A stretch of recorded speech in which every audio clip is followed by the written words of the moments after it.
People call me Yaya. This happened to me when I was a young girl, maybe 7 or 8. It was a Saturday afternoon and my mother and I were at a mall shopping.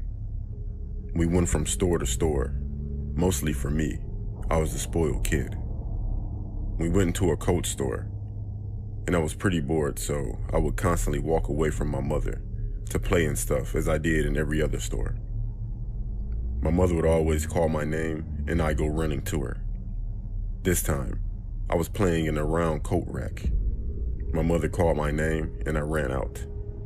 I ran right into this older man. Then he grabbed me. He grabbed me by my wrist and asked me why I was running. I told him because I have to get to my mom. He then told me he could take me to her, but I said no and he let go. It was weird because I saw this man in almost every store he went to, but he never had any bags. After that store, I had to use the bathroom really bad, so I went while my mother went to the food court.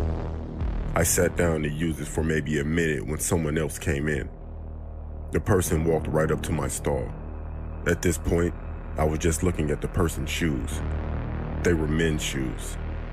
I was confused of why a man would be in here. Before I could look up, the man said, "Hey, Yaya, everything okay in there? I'll come in if you want me to." It was the man from the stores. I looked up, and I could see his eyes peeking through the crack of the door. He then started shaking the stall. I began to scream. I've never been so afraid in my life.